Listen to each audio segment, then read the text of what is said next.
Fala, turma! Sejam todos bem-vindos a mais um episódio da A Chave, um programa voltado a relacionamento, a experiência, a entender um pouco mais sobre as pessoas. Eu sempre gosto de falar isso, pessoas precisam de pessoas. E nós precisamos conhecer mais sobre as pessoas que estão por trás de um CNPJ. Isso pra mim é muito importante. E hoje eu trouxe uma convidada especial, que ela tem uma metodologia, que ela tem uma escola e ela impacta muitas vidas. Nós vamos conhecer um pouco mais sobre a história de Cris Soares. Cris. Ai, prazer. Prazer, obrigado. Que honra ter você aqui. Depois já de bons anos, você como cliente. É um prazer ter você aqui e eu espero que essa conversa seja uma conversa muito agradável e que nós possamos entregar o propósito desse programa, que é compartilhar chaves com os nossos ouvintes. Obrigado. E que é um propósito lindo e eu que agradeço pelo convite. Poder estar aqui, contribuir, contar um pouquinho, né? Ser inspiração também para outras pessoas. Eu acho que o seu propósito com esse programa é muito bonito e fico muito feliz de fazer parte dele. Obrigado. Cris, quem que é a Cris? Me conta um pouquinho da sua trajetória, da sua jornada. Eu gosto sempre de voltar lá na sua infância, lá na Cris, menina, garota, sonhadora, a Cris de 8, 10 anos. Quem que era essa Cris? E vamos construir juntos essa sua jornada. Eu sou chorona, hein? Você não vem com muita emoção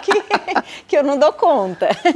Mas a Cris, ela é uma sonhadora, né? Uma pessoa que sempre quis realmente contribuir, servir. Então, filha de comerciantes, né? Meus pais sempre trabalharam no comércio. Teve uma época que eu sempre gostei de trabalhar. Meu pai acordava de madrugada, trabalhava em banca de jornal e tudo, tinha banca, já trabalhou em padaria, só serviço leve, né? Uhum. E aí eu ia, às vezes, trabalhar com ele quando eu tava de férias e tudo. Mas eu tinha aquela vontade de, poxa, eu acho que eu posso fazer algo diferente, né? Algo que realmente possa transformar a vida das pessoas. Eu sempre tive esse desejo. Mas não sabia ainda muito pra onde que ia, né? Então, tenho 2 irmãos. Eu sou a filha do meio. Então, minha irmã mais velha, meu irmão mais novo. E a gente, né, crescemos aí num ambiente, num lar muito positivo, com bons exemplos de valores, né? Então, essa base, ela é muito... A base familiar, pra mim, é muito forte, muito importante. E aí, comecei a empreender muito cedo, comecei a trabalhar.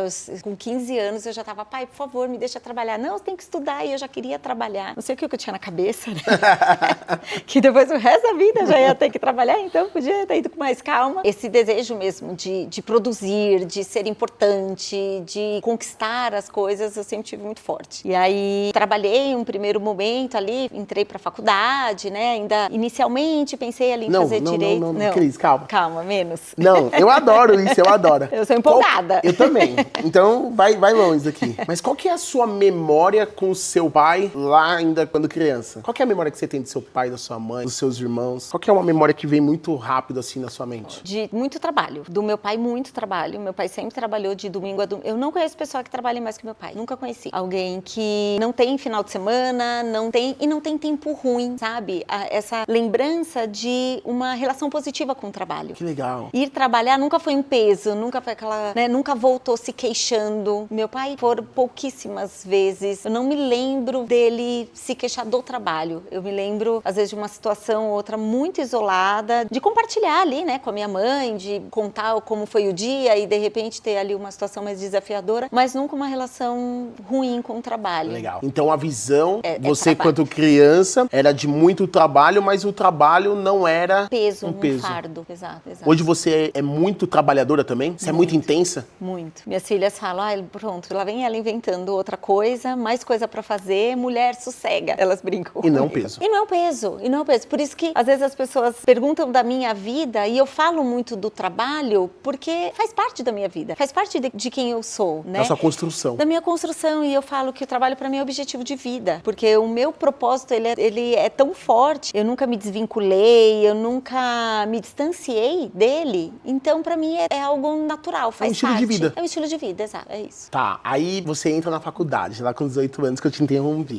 Mas eu queria só entender a sua relação. Tá, e você entra na faculdade. E com a minha mãe também, né? Minha mãe super batalhadora, a vida toda, a história de vida da minha mãe, assim, dá uns 3 podcasts aqui, que dá legal. Um livro. E ela também, um exemplo de muita resiliência, de muita força, assim, sabe? Então, tenho bons exemplos muito fortes. Você considera que você é uma improvável? Eu considero.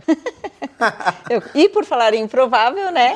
Eu quero te presentear com o meu livro. Sou coautora dos Improváveis, sob a direção do querido Geraldo Rufino, que dispensa apresentações, né? Os Improváveis. Os Improváveis. Por quê? Uma história que... Obrigado, viu? Imagina. Eu amo ler, eu amo aprender e eu vou ler e depois vou te dar um feedback, tá? Por favor. Obrigado. E são histórias, né, de superação. Então tem médicos, tem advogados, tem várias áreas. Que legal. E como que cada pessoa ali, cada profissional conseguiu se superar, conseguiu, né, É um transbordo de chave? É um transbordo de chave. Uau, Exato. que legal. Exato. E ser um improvável. Diante de tantos desafios que é empreender, a gente se encontra hoje, né, podendo compartilhar essas histórias, boas práticas, aquela jornada que deu certo, que não deu certo também, porque também é referência. Sim. Então, poder levar essa mensagem. E por que você se considera uma improvável? Porque Deus sempre colocou muito a mão, sabe? Quando eu fui fazer a escolha da faculdade, quando eu fui para a área da educação, por exemplo, né? Eu já queria fazer uma escola diferente. Já começa por aí, né? Você foi fazer pedagogia. Fui fazer pedagogia. Tá. E com um propósito já muito claro, porque eu queria uma escola diferente. Porque eu não me conformava, eu sou muito inconformada. Eu sou uma inconformada por convicção. De natureza. De natureza, exato, né? De ir não ir contra, mas de questionar e de pensar, poxa, será que só tem esse jeito de fazer? Então vamos repensar o modelo, vamos entender outras perspectivas, né? E eu falo que a minha crítica à educação, ela já começou quando eu era aluna, né? Que eu falava, poxa, mas todo mundo só vale a nota que tira. Eu via a fisionomia dos meus amigos, eu nunca fui uma aluna extraordinária, eu era uma mediana para mais ali, nota 8, nota 9, tudo, mas eu vi, era nítido, assim, muitos deles se sentiam desvalorizados, eu mesma, quantas vezes me senti desvalorizada por aquele formato de educação. Não somos a nota que nos dão. Que nos dão, exato, né? Porque não dá para medir só pelo boletim. Tem uma pessoa ali. É mais profundo. É muito mais profundo. Tem sonhos, tem talentos. Quantos talentos não estavam sendo desmerecidos, silenciados por um boletim? Né? E são ainda hoje, né? Então aquela pessoa, por exemplo, que é super comunicativa e que na escola ela leva sempre o feedback negativo porque ela fala demais. Se o menino não para de falar, mãe, vem cá, vamos pra reunião, a coordenadora quer falar com você porque o seu filho fala demais, né? Então a escola... E ali talvez você tá isolando um talento, né? Exato, você tá abafando, tolindo uma habilidade que lá na frente vai ter que desenvolver no curso de oratória. Uau! Né? Que é sobre justamente pessoas, então aquelas pessoas que são mais sensíveis. Eu acho que eu sempre tive muito essa sensibilidade, sabe? De fazer essa leitura rápida do outro, da fisionomia, de perceber, poxa, feriu, essa fala feriu, essa nota feriu, a forma como a professora lidou desde o momento da correção, a exposição, né? Você tirou tanto, era muito classificatória. Então essa banda, né? O lado de cá é legal, tirar nota boa, parabéns. O fundão, a frente. Exato, né? E aí você vai rotulando e você vai colocando sempre naquela prateleira, na de cima, na de baixo, os que nem estavam lá. E você vai criando um trauma futuro. Total, e presente também, né? Eu não sou merecedor. Muitas crenças, né? Quantas crenças limitantes não são construídas na escola, sabe? Então o lugar que era para potencializar, ele rompe, ele desmerece, ele enfraquece talentos. Então, tanto que o meu lema lá no colégio é: a escola tem que ser um espaço do despertar de talentos. Que linda. Né? Porque é ali que você se descobre quem eu sou, porque eu me reconheço no outro, eu me identifico ou não, né? Eu crio referências. Então, a escola é o segundo ambiente social da família, da pessoa, né? O primeiro ambiente é a família, o segundo ambiente é a escola. E aí eu vou, então, para a área da educação já com essa visão de que, poxa, eu não quero que minhas filhas passem por isso. Eu sempre quis ter 2 filhas, sempre quis ter legal. Filhas, né? E eu não quero que elas passem por isso, eu não quero que elas tenham essa experiência de escola. E aí eu vou para a área da educação. Então, surge de você enxergar uma dor do sistema. Exato, uma fragilidade. Uma visão, assim, muito distante do que é o ser, né? Tanto que a minha escola é uma escola humanista, é uma escola numa linha de olhar para o aluno, para a criança, para o adolescente na sua totalidade. Ele é assim, ele tem esse talento, né? Quais são as habilidades que ele tem? Como a gente pode apoiá-lo naquilo que ele tem dificuldade e como a gente pode continuar incentivando aquilo que ele vai bem, né? Que é onde ele se reconhece. Então, quando você faz essa pergunta de infância, muitas vezes vai vir aqui um músico. Poxa, o que eu mais gostava era de tocar, e às vezes não era aquilo que era mais valorizado na escola. Eu acho que a escola tem uma função fundamental na construção do ser humano. Lá na escola, entra com quantos anos? Na minha unidade, com com 3. Com 3 e vai até? 17, 18, Ah, até a terceira série do já médio. sai pra faculdade. Já sai pra, inclusive é polo de faculdade também, então o aluno pode continuar e fazer a faculdade. Uau, que legal. Vai até a universidade. Tá, aqui é um bate-papo de um curioso, Eu quero aprender, tá? Por que as escolas, muitas delas, ou se eu tiver errado me corrija, elas estão muito preocupadas em formar alunos para grandes graduações, para FUVEST. Ah, nós somos referência em medicina. No Enem, né? No Qual que é a Enem. nota do Enem? Qual que é a sua visão sobre isso? Eu vejo que, graças a Deus, está mudando Tá. paulatinamente, né? Eu acho que as universidades públicas, federais, elas não estão mais no mesmo status que elas tinham antes, né? Acho que hoje, com a globalização, intercâmbio, outras possibilidades, os alunos, os estudantes enxergam outros caminhos também. Então, acho que isso é uma questão de tempo para que mude um pouco dessa perspectiva e dessa intenção tão forte, mas ainda é muito presente. De fato, assim, ainda é muito forte, porque a régua do pai ainda é essa, né? Ele ainda tem essa visão mais tradicional da nota, do boletim, porque no final do dia é a avaliação acadêmica, né? A performance acadêmica. Então, o pai, ele também cobra da escola muito dessa performance acadêmica. Eu tenho o colégio hoje e eu também tenho uma metodologia de ensino. Eu desenvolvi, então, voltando. Como eu queria pensar numa escola diferente, como eu queria trazer um outro olhar de escola. Uma outra proposta. Uma outra proposta, então desenvolvo a proposta pedagógica do colégio. Então não bastava criar só uma escola. Não, era uma escola diferente. E com uma metodologia única. Legal. Né? Uma metodologia própria. E aí foi muito bacana, porque nós fomos entendendo, validando, foi amadurecendo, vendo os resultados, né, dos alunos que iam se formando, tudo. E hoje a gente tem alunos que já se formaram na faculdade, que já estão casando, já são 22 anos, né, de colégio, e que voltam para contar e que se lembram ainda de uma situação de quando entrou no colégio, que eu que pegava ali na mão daquela memória afetiva. Porque é sobre isso, né? Hoje a gente fala muito do aprendizagem ao longo da vida. Tá. Esqueci o termo em inglês.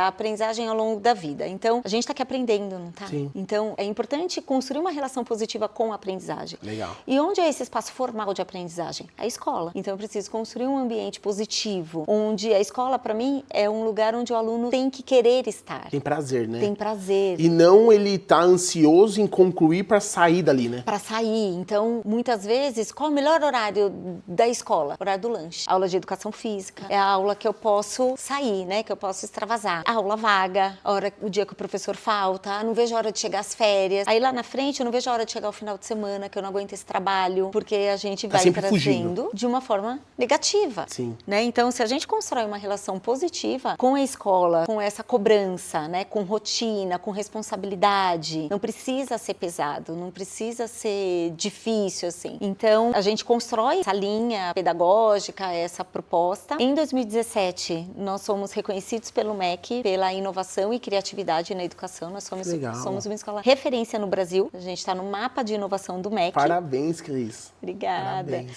E nessa jornada, né, estudando e fazendo várias outras como que criou especializações. Primeiro por essa essência, né? Por esse propósito de onde eu quero chegar, o meu porquê. Qual era o meu porquê? Naquele momento eu já tinha isso muito claro. Quem é o aluno, o que eu quero de fato que ele aprenda aqui na escola, né? Então, ter uma boa relação com a escola, com os amigos, ter não só a questão acadêmica, mas a questão social, afetiva, emocional. Então, a gente sempre olhou para a criança como um todo. Então, a gente já parte daí. E o que eu preciso para atender isso, né? Quais são essas habilidades, quais são as disciplinas, qual é a cultura que a escola precisa ter, o comportamento que as pessoas precisam ter para que a gente conquiste isso. Então, por exemplo, eu não tenho problema de bullying na escola. Não faz parte da nossa cultura. Lá, a gente realmente abraça todas as pessoas. Acolhe aquele que gosta de tocar, acolhe aquele que tem uma questão que é neurodivergente, por exemplo. Aquele que é mais reservado, aquele que é mais... Extrovertido, o que é mais tímido. E tá tudo certo. Menos julgamento, né? Vamos só aceitar as pessoas como elas são, ajudá-las no momento que elas precisam, naquilo que elas precisam. Então, eu acho que essa visão já muda tudo. Eu acho que isso já desconstrói aquela visão que a gente tinha de escola, né? Que você só é bom se você tirar essas notas, se você performar. Então, acho que a gente já rompe um pouco com esse olhar. E aí, tudo que vem depois é consequência.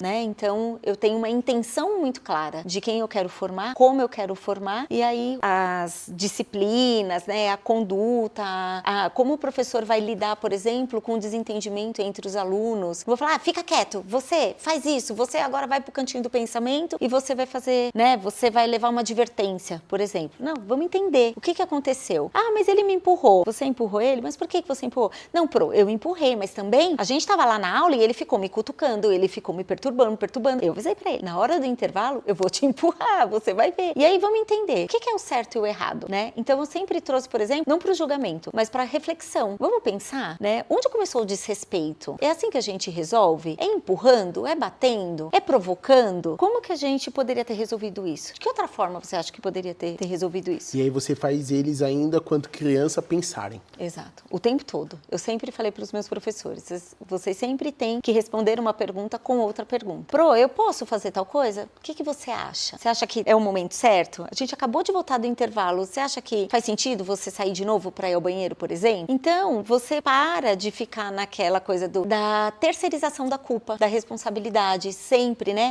Nota que o professor me deu, porque o professor tirou nota, Sim. porque o professor brigou. Mas o que você fez pro professor brigar? Ninguém briga à toa. Você gera uma autorresponsabilidade, uma autoconsciência que é muito maior. Então, eu sempre pensei nisso. Porque quando chegar na adolescência, ele vai se trancar no quarto, você não sabe o que está acontecendo lá. Ele vai sair com os amigos, a gente não vai estar o tempo todo junto. Então, se essa educação ela não for sólida, se você não confiar, se você não querer construir uma relação de confiança com o seu aluno, assim como é pai e mãe com o filho, perdeu. E lá na frente, alguém vai ter que pagar a conta. Exato, e a sociedade. Via de regra é a sociedade. Haja vista tudo que a gente está vivendo hoje. A insegurança, a intolerância. Exatamente. O Cris, eu vejo... volta, né? Sempre volta. E se nós queremos um futuro diferente, nós temos que fazer um presente diferente. Perfeito, é isso. Né? Eu vejo nas suas redes sociais, eu te acompanho. Qual que é o desafio hoje dos pais, ainda tendo que buscar, empreender, trabalhar nas empresas, educarem os seus filhos e não terceirizarem isso à escola? Como que você enxerga isso? Por quê? Eu falo por mim, eu tenho três meninas. E muitas das vezes eu chego em casa,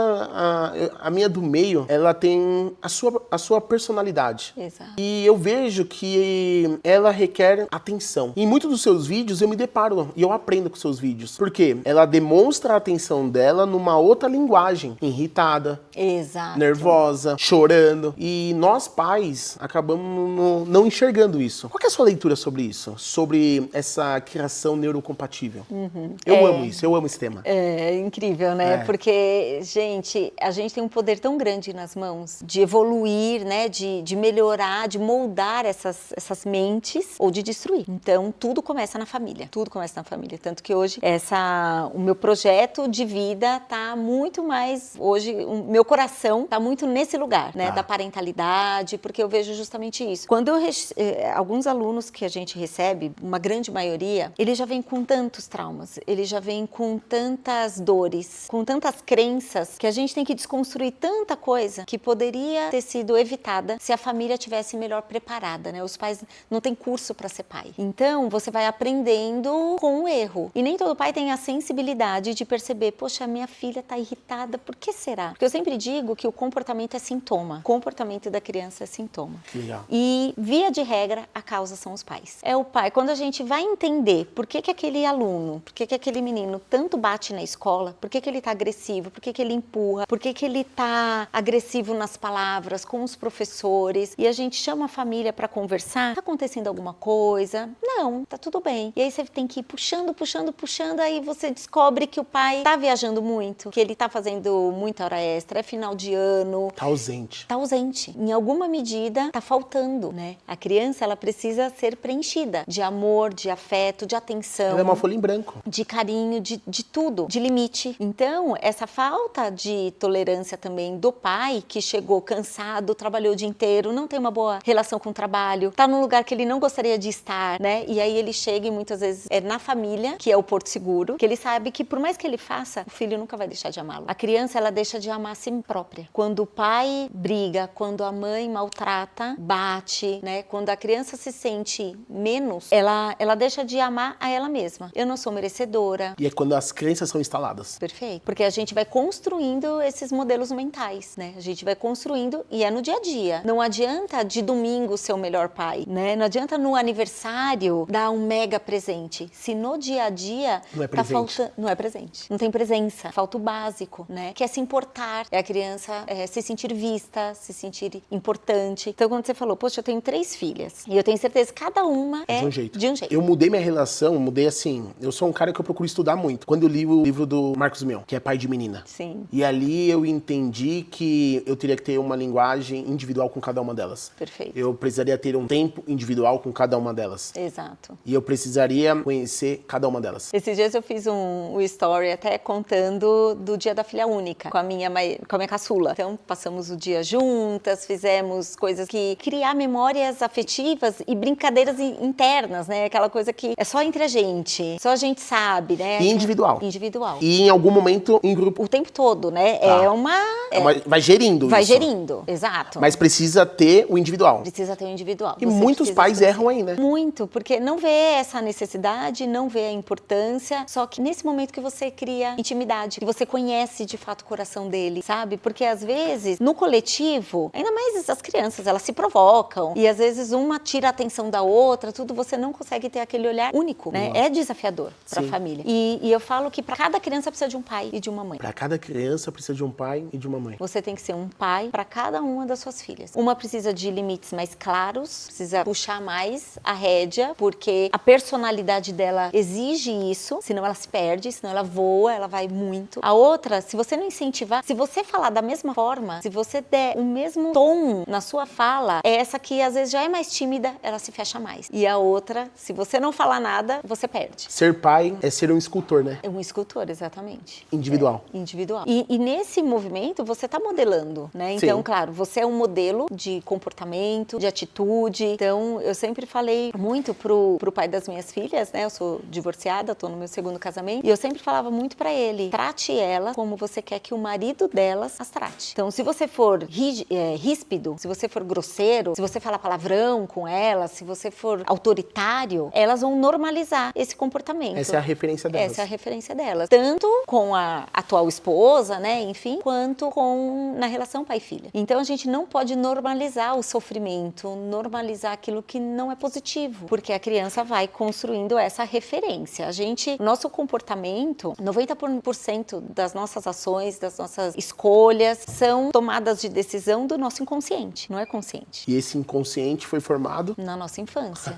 É a nossa biblioteca mental, né? Então, cada situação que eu vivo, cada experiência, é como eu significo essa experiência. Então, uma mesma experiência. Você estava lá com a sua família, quando você era criança, e você sofreu um acidente. A família bateu o carro, e você lembra de uma parte do acidente, seu irmão lembra de outro, sua irmã lembra de outro. Para sua mãe foi, né? E aí, quando vocês sentam para falar sobre aquele episódio, por exemplo, vocês falam, nossa, será que foi o mesmo? Porque cada um tem uma fotografia. Tem uma fotografia completamente diferente. Tá. E assim é em todas as experiências que a gente tem, né? Porque para cada um é uma intensidade diferente, cada um sentiu de uma forma diferente. Então, não é o fato em si, mas é como eu signifiquei esse fato. Qual foi a experiência, né? Qual foi a leitura que eu tive, como que eu signifiquei aquela experiência. E como ressignificar uma experiência negativa? Terapia pro resto da vida na fase adulta. E por isso que a gente chega nesse lugar, né? De, então quer dizer que tudo isso aconteceu na infância? Por quê? Porque hoje a gente tem menos preconceito, né? Com a terapia. Hoje, ao contrário. Ai, que bom. Quem tem boa saúde mental é quem tá na terapia, é quem tá tratando desses traumas, dessas experiências do passado, ressignificando essa sensação, esse sentimento de menos-valia, né? Quebrando aí todos os obstáculos, todas as dificuldades na vida adulta. Desde, de repente, palestrar, por exemplo, pode ser, para alguns, uma experiência extremamente traumática. Porque um dia que ele foi falar, que ele foi apresentar um trabalho, o professor que chegou e acabou... Foi muito duro. Foi muito duro. Ou o pai que falou, nossa, né, mas você errou o texto, ou você, né, numa apresentação, você me envergonhou, você fez isso, fez aquilo. Então hoje, os adultos que estão na terapia estão dando todos esses insumos de, calma aí, o que aconteceu aqui na infância? E a gente vê tantas infâncias traumatizadas. Então é aquela coisa, mas meu pai me batia, mas eu não morri, né? Tô aqui firme e forte. E isso quem fala? Muitas vezes é aquele cara que tem compulsão alimentar, né? Que tá no jogo, que tá no vício, que tem uma série de problemas de relacionamento, ele só não entendeu o motivo. O gatilho disso. O gatilho disso. Isso é o sintoma. Ele só nunca descobriu a causa. Né? Então, é muito raso a gente falar que, deu tudo certo. Até porque ninguém é perfeito e a gente sempre vai ter. E eu não quero dizer que, mesmo eu sabendo de tudo isso, eu como educadora, como neuropsicóloga... Você tá em evolução constante. E eu sou mãe também, e é claro que eu também vou errar. Quantas filhas? Eu tenho 2 meninas. Duas adolescentes já, de 15 E aí tem os seus 17. desafios também. Total. Então, é claro que eu consigo enxergar além, né? Então, quando tem essa coisa da aborrecência, né? Eu detesto e eu não vejo dessa forma. Eu vejo que cada fase tem o seu encantamento, tem os seus desafios também. Mas tudo depende da leitura que você faz, né? Do significado que você coloca. É que não é sobre eles, é sobre Perfeito. o quanto você está preparado. Exato. Será que a gente vive uma crise que os pais das crianças são pais que não tiveram um cuidado emocional? Ah, com toda certeza. Porque é bem provável, talvez, por essa ascensão na questão da terapia, hoje se olha a terapia com bons olhos. Exato. Antigamente tinha muito preconceito. Entendia que quem fazia terapia era uma pessoa que estava doente. Louco. Não sou louco para ir em É psicólogo. isso. E hoje eu vejo uma galera de 30, 50 anos fazendo terapia. Então é bem provável que nós tenhamos uma próxima geração mais bem equilibrada, podemos dizer assim? Eu acredito que sim, mas eu acho que não estamos ainda nesse processo, né? Eu digo sempre que a sociedade, ela acontece em ciclos. Então, a gente tem um ciclo de educação, por exemplo, muito autoritária. Então, tem aquela experiência super autoritária do pai que batia, da mãe que era distante e tudo mais, e hoje está se entendendo esses traumas. E o que a gente está vivendo? Uma geração de pais permissivos. Eu vou ser completamente diferente do meu pai. Eu nunca vou bater no meu filho, não tô apoiando bater. Mas a gente foi por uma outra ponta. 880. 880. A gente foi para um outro extremo que ele também é perigoso, né? Que são muitas crianças sem limite algum. A criança precisa de limite porque ela não sabe. Ela não sabe até onde ela pode ir, até onde é seguro. O limite, ele traz segurança. Então, os pais, muitas vezes, eles confundem limite com autoritarismo, com rigidez, com agressividade. Eu posso dar limite sem ser agressiva. Eu devo fazer isso. É o limite com afeto, né? Então, por exemplo, filha, eu entendo que você tá muito chateada, que aconteceu isso na escola, com seu colega e tudo mais, mas vamos pensar, como que você pode resolver? Eu não vou lá resolver por ela. Por que eu tô ensinando com isso, né? Eu tô acolhendo, não é brigando com a professora, exigindo que o outro aluno saia da escola, seja expulso porque ele bateu no meu filho, né? Eu não preciso ir para esse extremo para mostrar amor, para demonstrar que eu tô do lado do meu filho. Pô, você entrou num tema que eu gosto. Eu vejo que muitas das vezes, por nós querermos ser amados pelos nossos filhos, nós cedemos demais. Por quê? Total. É uma carência, né? É um medo. Os pais hoje, eles se sentem muitas vezes presos a esse medo de reféns dos próprios filhos, né? Então, até onde eu posso ir? Como que o meu pai, como que o meu filho vai me ver? E se eu não posso frustrar meu filho. Eu não posso frustrar. Como assim eu vou falar não, né? E aí é amém pra tudo, é sim pra tudo. Eu vou ao shopping, ele faz um escândalo, eu vou comprar, ele quer aquele brinquedo, ele quer a bala, ele quer, e eu vou dando, mas eu não percebo que o que tá faltando é outra coisa. Não é o brinquedo, e não é só a presença, né? Porque tem muito pai que tá aqui, ó. Ah, filho, conta aí, como é que foi a escola? Ah, legal. Ah, então, vou fazer não sei o quê. Ah, tá bom.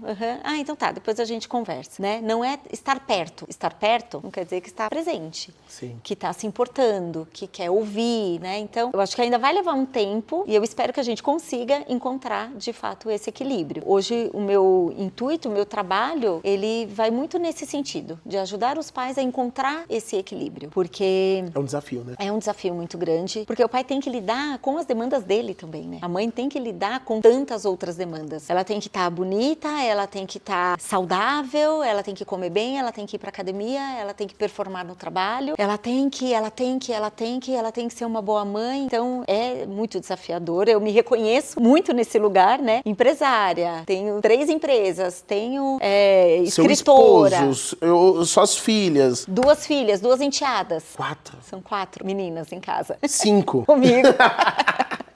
Vini, ele vai pro céu. Vini, um beijo.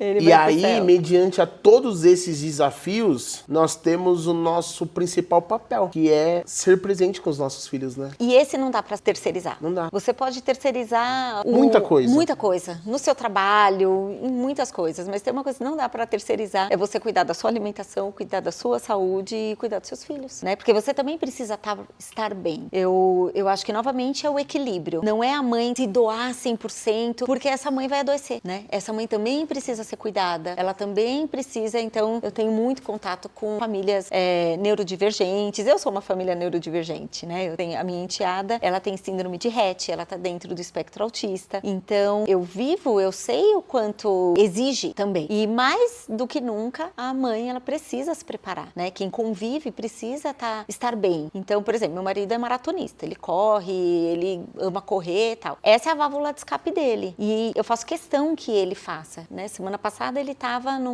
foi correr a maratona de Brasília. E que ótimo, então vai, corre mesmo, tudo, se prepara, então ele se desafia. É a válvula de escape dele. É entender aonde é a válvula de escape de cada um, né? Onde cada um se fortalece, onde né? cada um se fortalece. Aquele respiro é importante para ele. Assim como para mim serão outras prioridades, são outras necessidades, e assim como para elas também. Individualmente. Exato. E os pais têm muito essa coisa de eu enxergo as minhas necessidades, mas eu não enxergo as necessidades dos meus filhos. Eu negligencio aquilo que ele precisa. Então, às vezes, é muito comum você ouvir, isso é bobeira. Dá atenção pra isso não.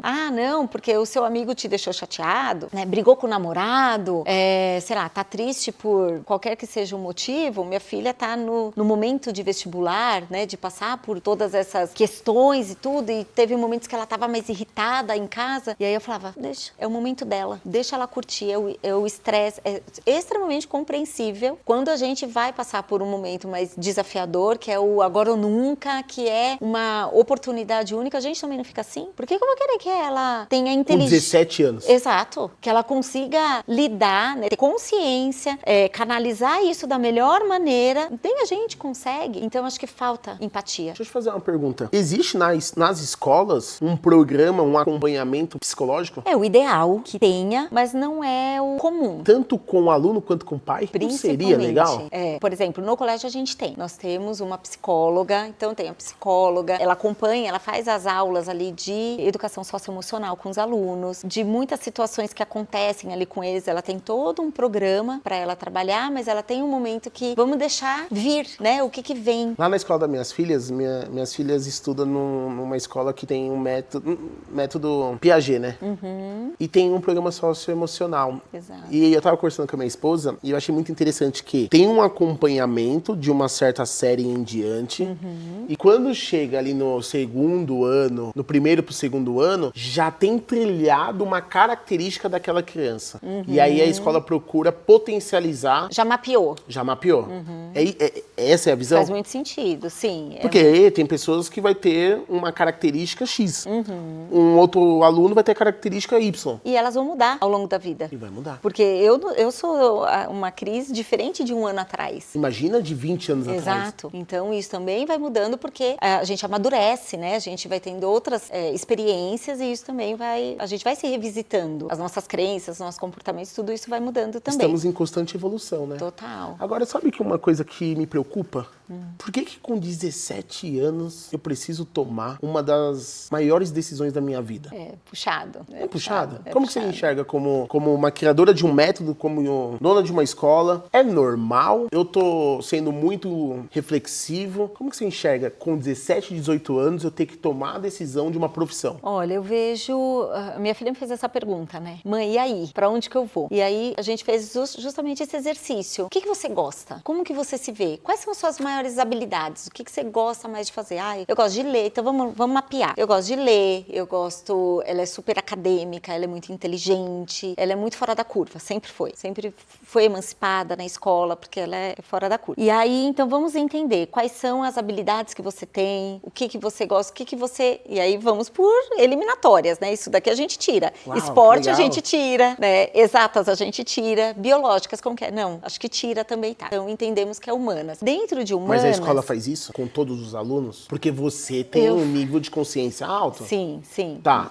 Não faz, mas justamente por isso que dentro do Viva, que foi o sistema que eu desenvolvi, então, só voltando um pouquinho lá atrás, desenvolvo no colégio uma metodologia de ensino. Em 2018, eu escrevo, eu empacoto, né? Eu crio mesmo uma solução educacional para outras escolas e passo a implementar a metodologia da minha escola em outras escolas. Uau. Hoje a gente está no Brasil inteiro, então faço toda a implantação educação, formação dos professores, dos gestores e tudo mais, porque não é só um material didático, é toda uma metodologia, né? Essa concepção de educação que está por trás. E dentro do material, por exemplo, a gente trabalha muito essa questão da inclusão, que é o nosso DNA, da escola humanista, de olhar para um todo, como eu falei. Então isso já faz parte do nosso DNA e nós temos um material, por exemplo, específico para educação socioemocional, que no ensino médio é o projeto de vida. Legal. Já tem o foco em projeto de vida. Então a gente faz, por exemplo, no nono ano, a gente já começa a fazer esse diagnóstico de carreira. Do que eu gosto? Já começa a mapear. Já começa a mapear. E a gente vai criando experiências, criando situações... Provocações e experiências para que os alunos vivam isso. Então, no ensino médio todo, começa no nono ano com o diagnóstico de carreira, nós temos, por exemplo, o projeto Carreiras, né? Então, em cada série tem várias ações. Então, a gente vai fazer o teste vocacional, nós vamos ter o programa Meu LinkedIn, onde nós vamos conhecer, os alunos vão conhecer o LinkedIn, porque eles conhecem TikTok, né? As outras Instagram. redes sociais, né? Então, o que é essa rede social que fala de profissões, que fala de carreira? Então, a gente vai montar com os alunos quando eles começam ali na idade de 16, que é o jovem aprendiz, né? Que alguns começam a se interessar. A gente já faz essa provocação. Nós temos uma vivência de uma entrevista de emprego. Como que eu devo me portar, né? Que roupa? Aí a gente tem todo um programa de empreendedorismo também, para ter atitudes Essa escola tem em São Bernardo? É muita coisa, né? Não, mas incrível! Exato, porque é isso, é olhar para outras habilidades, lindo, para além das acadêmicas. Porque aí sim, você consegue, o aluno, ele sai de lá com muito mais consciência do que ele gosta, do que ele quer fazer. Que legal! É uma garantia? Não, claro que não não, como nada na vida. Mas é um tá caminho, preparado. Tá preparado. E aí, tá tudo bem mudar de rota. Exato, e é o que eu falo muito para os meus alunos, falei para minha filha, por exemplo, filha, essa é só a primeira faculdade que você vai fazer, fica tranquila. Lifelong learning, lembrei a palavra, a frase, né? Então, é o aprendizado ao longo da vida. Então, eu falo para ela, você vê, eu nunca parei de estudar, fiz mestrado, é uma pós atrás da outra, tem todo... Essa é uma outra crença que as pessoas têm, né? Exato. O estudo tem um fim. Exato. E não tem. Quem é que acabou o estudo, né? É aquela coisa. Acabou a faculdade. Exato. Acabou, pronto, não vou mais estudar. Ao contrário. E cada vez mais a gente vê essa necessidade. E nem só para você conseguir, né, galgar um novo espaço na empresa, né, para quem trabalha dentro de uma empresa, por exemplo, mas para o empreendedor também. A gente está o tempo todo buscando, porque nós empreendedores a gente tem que saber de tudo um pouco. E também para se tornar pessoas melhores, né? Exato. Também. E o ensino é algo que nunca ninguém vai poder tirar de você, né? É a única coisa. Coisa. Essa é uma fala que eu lembro do meu pai, né? Ele sempre falou, o seu conhecimento é a única coisa que ninguém nunca vai te tirar. Então... Eu gravei um podcast com a sua irmã e ela me falou uma frase do seu pai que me marcou. E eu levei pro meu time. E um dia ela saiu pra uma festa e no outro dia de manhã ela perdeu o horário pra ir pra empresa, pra ir trabalhar. E ele falou assim pra ela, Adriana, não deixem as pessoas sentirem falta de você. Não deixem com que as pessoas sintam falta de você. Não sintam falta. Não sintam falta. Isso, não deixa descobrirem que você não faz falta, né? Como que é o seu pai? Sebastião. E aquilo me marcou, porque muitas das vezes nós estamos num lugar, mas se nós não formos naquele lugar, as pessoas não vão perceber. Exato. Tem que fazer a diferença, né? Você tem que ser... É a intensidade, colocar propósito, fazer a diferença. E isso dá pra ser nas suas características. Exato. Não tem um modelo ideal, né? Sem dúvida, sem dúvida. E é aquilo, né? Então, a pessoa, ela tem que ir evoluindo enquanto pessoa para melhorar nas relações, para ser um empresário melhor, para ser um líder melhor, né? Hoje a gente desconstruiu aquela ideia de chefe, né? Não é mais o chefe, é o líder. E o líder é aquele que vai junto, que incentiva. Então, a sociedade que forma. E a sociedade vai mudando. Os ciclos, né? Os ciclos. A gente vai... Agora, a própria tecnologia impulsiona ainda mais esse movimento. A inteligência artificial, enfim. E como que eu convivo com inteligência artificial? E imagina esse desafio na escola. Eu ia te perguntar isso. Né? Como tá sendo esse desafio? Porque você teve o desafio do celular. Exato. Então, assim, chegou a tecnologia, ela escorreu e parou o aparelho na mão de um adolescente. E esse adolescente leva esse aparelho pra dentro da escola. E aí a atenção tá dividida. E ali você teve um desafio. E como agora tá sendo o desafio com a IA? É grande também, né? Primeiro que tirar o celular de sala de aula ajudou muito, especialmente na convivência. Porque o professor, ele demorava meia hora para fazer os alunos pararem de mexer no celular, né? Então já era um caos, já tomava muito tempo. Então a questão da proibição do celular foi muito positiva. As crianças voltaram a interagir, voltaram a ler, voltaram a ter tédio, a não ter nada para fazer. Isso se perdeu, né? Se perdeu. Você lembra quando falam, você era... tô ociosa, tô ocioso, não tenho o que fazer, e não consegue lidar com isso. Eu tava vendo uma postagem, muitas crianças não têm mais a sensação de ficar no banco de trás do carro olhando pros carros de trás. Exato. Eu somava as placas, os números das placas, a gente inventava o que fazer. Hoje não existe. Hoje não existe. Ele tem que estar o tempo todo ocupado com alguma coisa. Essa mente hiperestimulada, Quanto isso é perigoso, hiperconectada, ou a gente já começa a perceber os impactos, né? Com todas as questões de saúde mental, de depressão. Nunca se teve tantas crianças e adolescentes depressivos, se automutilando, que não estão dando conta de lidar, né? Com uma pressão social muito grande e uma pressão que elas mesmas colocam nelas, de quererem aquela perfeição, né? De olhar aquela blogueira, de olhar aquela influencer e querer ser igual. Não, mas eu não tenho esse corpo, mas a minha barriga não é desse jeito, não é... Meu cabelo. Né? Então, um grau de comparação, se colocou uma régua que é inexistente. Né? É impossível de ser alcançada, até porque nas redes sociais a gente vê um recorte daquela vida. Ninguém mostra o cabelo despenteado, ninguém mostra a parte ruim. Então, o adolescente, como ele ainda não tem essa maturidade, ele não tem esse discernimento, e a criança, que você falou de adolescente, mas é 6 anos, 5 anos já tá nesse nível de comparação e de querer tudo o tempo todo. Eles são expostos a muitas coisas, né? Informações que não são adequadas ainda para a idade deles, eles ainda não dão conta de lidar e sem supervisão nenhuma, né? Eu vou fazer um conteúdo falando sobre as redes sociais que os pais não estão e nem sabem que existe e que os filhos estão. Uau! E que é super preocupante, né? Então, e perigosas, sem dúvida. E onde, muitas das vezes, o mal está, né? Exato. Então, assim, são tantas camadas, né? Quando a gente fala de tecnologia, quando a gente fala, então, desde a inteligência artificial na escola, para fazer um trabalho, para fazer a lição de casa. Isso já começou faz um tempo, né? Sim. Tem até alguns vídeos que mostram lá o menino fazendo a lição, por exemplo, e Alexa, quanto que é 5 vezes 7? Né? E já estava ali, já estava presente. Agora tem a inteligência artificial generativa, outras ferramentas, e eles se apropriam muito mais rápido e muito mais fácil que os professores. Eu tava conversando com a minha equipe e assim, os nossos pais faziam conta de cabeça. Nós começamos a fazer conta na calculadora, na HP. Exato. Os nossos filhos vão fazer conta na Alexa. Exato. Já fazem e já tá passando no dessa chat, fase. GPT, e acaba não tendo a profundidade, né? Exato. O chat faz por ele, né? Faz. E aí você tem um problema ainda maior. Então, assim, novamente é a família. Novamente a família. Minhas filhas usam. Minhas filhas não. A mais velha é completamente contra a inteligência artificial. Mas a mais nova já usa.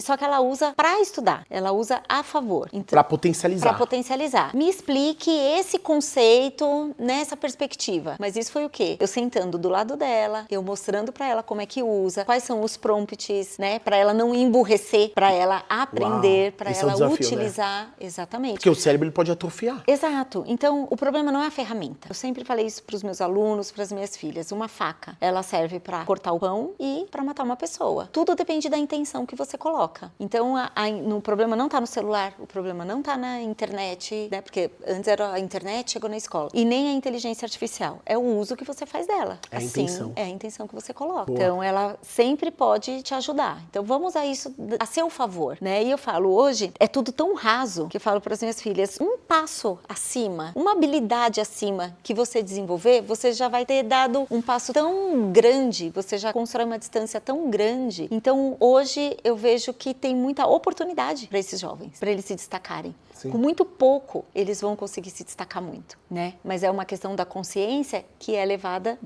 na base, dentro de casa, que foi o que eu falei. Não é dar bronca, pôr de castigo e não vamos falar disso. É vamos trazer para consciência. Porque na hora de usar a inteligência artificial com consciência, ele vai saber o que é, sobre o que a gente está falando. Por que as mães, os pais se culpam tanto? Como que você enxerga isso? Eu acho que é o excesso mesmo, né? Essa coisa da performance, de eu tenho que ser uma boa mãe, uma boa esposa e um bom... Não que a gente não deva buscar o nosso melhor, sou super a favor, mas eu acho que eles se culpam de tentar dar conta de tudo, né? Tentar ser alta performance e tudo. Flávio Augusto fala uma coisa que eu acho muito interessante, que é assim, não existe o equilíbrio. A vida é um desequilíbrio. A vida é um desequilíbrio. E fez muito sentido quando eu ouvi isso dele. Porque uma hora você vai dar mais ênfase, você vai estar mais focado na sua família, porque a sua família está precisando de você, porque aquele seu filho está passando pela fase do vestibular e você vai deixar de dormir até mais tarde para levar ele.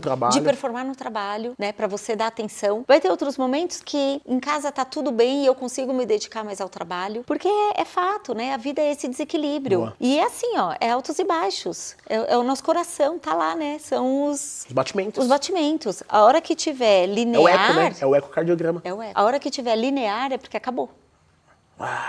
Não tem emoção, não tem altos e baixos.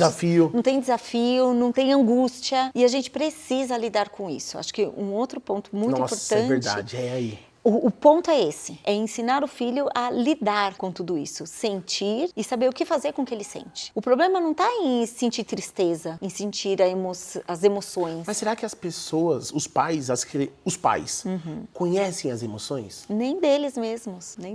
Então é isso, é uma falta desse autoconhecimento. E novamente, né, é cuidar de si para cuidar do outro. Como no avião, a gente primeiro tem que pôr a máscara em você para depois colocar no outro. Eu falo muito isso pra Rô, né, minha esposa. Eu falo, você ama tanto as nossas filhas? Ama. Mas primeiro você precisa se cuidar. Se prepare, então, para isso. Porque se não adianta, nada vai adiantar. Exato. Nada vai adiantar. E eu vejo que esse é um movimento que nós, pais, precisamos buscar. Antes de olhar profundamente para eles, nós precisamos olhar para dentro, né? Exato, porque à medida que eu me conheço, que eu me melhoro, eu melhoro a minha relação com meu filho. À medida que eu entendo mais sobre pessoas, sobre desenvolvimento humano, sobre você quebra uma geração, infância, Cris. você quebra um ciclo. Um ciclo de traumas, um ciclo de limitações, que você muda completamente a história, o curso da família. Que impressionante. É muito forte isso. E como que hoje está sendo o seu método? Ele está em quantas escolas? Conta mais sobre isso para nós. Bom, eu gosto de criar métodos, né? Eu gosto de sistematizar, eu sou muito lógica, assim. Então, o método chama Viva Metodologias Ativas, né? Então, tem toda a base na neurociência, nessa escola humanista, nas metodologias ativas de aprendizagem, que é o aluno fazer, o aluno participar, se envolver. Experiência, exato. Muda a experiência de aprendizagem. O meu outro livro, inclusive, se chama Metodologias Ativas, uma nova experiência de aprendizagem. Que legal. Porque é isso, é sobre a experiência do aprender, né? Então, esse é um ponto super importante. E a gente já está no Brasil todo fazendo as implantações do berçário até o ensino médio, tanto com os materiais didáticos quanto com os complementares, educação socioemocional, educação financeira, bilíngue, empreendedorismo, criatividade e inovação. Legal. Então tem várias, todos esses complementares, né? Porque vai olhar para esse aluno como um todo. E no âmbito da parentalidade, da educação parental, que foi uma necessidade que a gente foi entendendo cada vez mais crescente, né? Mais necessária, a questão da educação parental, né? Então eu criei... É o seu momento atual. É o meu momento atual, é os meus olhos, o desequilíbrio, né? Então o colégio já tem 22 anos, já é bem maduro e, claro, eu tenho todo o olhar para ele, mas ele já caminha super bem. A partir disso tem esse transbordo e eu vou pro Viva para atender essa demanda. Vou mostrar para outras escolas que é possível ter essa educação, que é possível fazer diferente, não olhar só para a performance acadêmica, olhar, não é um boletim. Não é boletim, e mostrar o quanto é possível, dar o caminho, né, as ferramentas necessárias e a família. Onde é que fica nisso? Então, eu desenvolvi o método CRIAR, que tem base em 5 pilares, né, que é a conscientização, o respeito, a intencionalidade. O pai precisa ser intencional nas ações dele, a amorosidade, porque sem amor, sem afeto, nada acontece, e a reciprocidade, porque não é só respeitar o filho, é o filho respeitar, é o respeito entre todos, né? É o afeto entre todos. Então, baseado nesses 5 pilares, eu criei esse método de criação de filhos, né? Que legal. É uma jornada, um caminho. Quando eu for dar uma bronca no meu filho, quando eu for chamar atenção, quando eu for orientar, quando eu for dar limites, o que eu preciso pensar? Eu preciso ser intencional. Onde eu quero chegar com essa ação, né? Eu preciso ser afetivo, eu preciso dar limites, enfim. Então, trazendo uma lógica, trazendo uma jornada mesmo de como apoiar, ajudar os pais a ter esse equilíbrio na educação dos filhos. E isso você vai transbordar como mentoria? Como que você vai encapsular isso? Qual que é a ideia? Eu criei um curso, primeiro eu já tenho esse curso para mães, né, que é o Ser Mãe, então que é um preparo. Criei esse curso, então a gente tem desde do nascimento ali, dos primeiros meses da criança. É um curso online ou presencial? Curso online, até a primeira infância toda, né, então até os seus 6, 7 anos mais ou menos, e agora agora eu estou desenvolvendo um programa de acompanhamento das famílias e de mentoria também para os pais, né? Foi uma demanda que veio aparecendo no meu perfil, na escola, nas próprias... Eu mentoro, né? Na realidade, eu já faço isso. Há 22 anos que eu faço isso. Essa orientação das famílias, vamos ouvir dos especialistas que lidam, às vezes, com aquela criança, a TO, a fono, a psicóloga. Então, eu olho sempre para a criança como um todo, né? Entendendo quais são as causas desses sintomas que a criança está apresentando na escola, dentro de casa. Então, as famílias sempre me procurando. Cris, estou com esse desafio, tenho essa dificuldade, como que eu resolvo? Como que meu filho está na escola, né? É cuidado 360, então. Exato, é isso. O que você está planejando para os próximos 2 anos? Nem sempre aquilo que eu planejo, claro que eu tenho muitos planos, mas nem tudo aquilo que eu planejo vai dar certo e Deus sempre vai colocando outras coisas no caminho. Agora eu comecei a escrever meu 3º livro, por exemplo, um convite da editora que eu escrevi o meu 1º livro, que não era algo que eu estava esperando, por exemplo, né? E aconteceu, eu tenho essa dificuldade de falar não, eu sou muito ativa e, poxa, é uma forma de contribuir, é uma forma de expandir a minha voz, a minha mensagem, beleza, tô dentro, vou fazer. Sempre servindo, né? Sempre servindo, é isso. Então, estou nesse projeto, tenho interesse, a intenção também de escrever um livro para pais, que legal. Né? Trazendo essa metodologia, trazendo toda essa proposta e alavancar aí com essa mentoria que eu vejo que realmente é uma necessidade, eu recebo muito e são muitas dores que vêm de diferentes lugares e de diferentes formas, né? Então, desde eu tô com dificuldade de tirar meu filho das telas, meu filho de 5 anos, quando eu tiro o celular dele, ele fica agressivo, é uma guerra. É uma guerra, isso está acabando com o meu casamento. Então eu vejo que o filho hoje, né, a questão das relações, ela é um problema, é uma doença, né? Eu acho que está patológico já. Então as relações familiares estão patológicas e o meu objetivo é apoiar, é ajudar, é estar perto, é acompanhar e nesse formato, né? Com programa, com mentoria, através do livro. Então acho que são vários canais. Sim. Porque às vezes quem tem condições de fazer, né, de ter um tipo de suporte, de ter uma mentoria, de repente, uma outra família não vai ter essa oportunidade. Então, ela vai no livro, são caminhos diversos de chegar... produtos para atender, né? Exatamente. Cris, o que você diria para a Cris de 10 anos atrás? Calma, tenha paciência, continue no seu propósito. Deus vai cuidar de tudo. E o que você gostaria de ouvir da Cris de 10 anos para frente? Eu me orgulho de você, Eu acho que a gente tem que construir o nosso presente, né? Para que lá na frente a gente olhe para trás e fala, poxa, valeu a pena ter passado por aqui. Como que você enxerga assim a diferença de intencionalidade para ser uma pessoa interesseira? Você falou de intencionalidade e eu amo essa palavra. Sim. E eu percebo que essa palavra ela é muito mal compreendida. Quando eu vou treinar alguém lá na Clique, eu falo pro pessoal que nós temos que ter intencionalidade, sempre intencionais, mas talvez nós não entendemos isso. Para que lado, né? Pra que lado? Que intenção, né? Exato. Se você tem uma intenção de tirar proveito, de... roubar se não o fruto. É pro bem, exato. Roubar o fruto. Exato. Tirar o brilho de alguém, aí você tá sendo interesseiro. E aí tá sendo uma intenção ruim, né? Aquela... Mesmo que seja algo que poderia ser positivo. Eu quero fazer um curso, eu quero melhorar, né? Eu quero trazer alguma coisa. Mas será que tá sendo para servir, para ser positivo, por algo... genuíno, por um valor real, né? Ou será que é para benefício próprio, tudo? E o tempo dá essa resposta. É isso. É a folha verde e a folha seca. Exato. Sempre vai... A verdade sempre vai aparecer. Ela sempre... Essa sempre foi uma fala da minha mãe também, né? Muito forte, assim, para mim. A verdade sempre aparece, prevalece. Então, ande sempre de cabeça erguida, faça as coisas pelo bem do outro, pelo seu bem próprio também, né? Por você também, mas sem tirar nada de ninguém, sem tirar vantagem de quem quer que seja, porque volta. Qual que é o seu sonho hoje?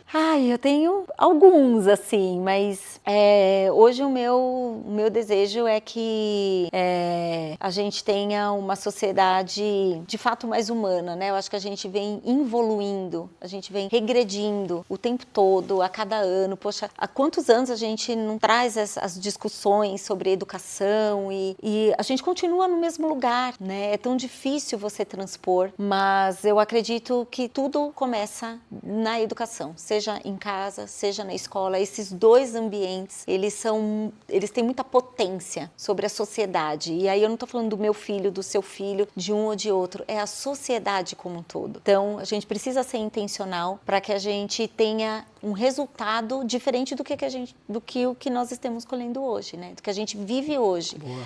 Só que precisa começar em cada um de nós. Cada um de nós. É todo mundo, cada um fazendo a sua parte, de fato. Que dica que você daria para os pais e mães? Se você pudesse dar uma dica, que dica que você daria para os pais de hoje? Se conheçam.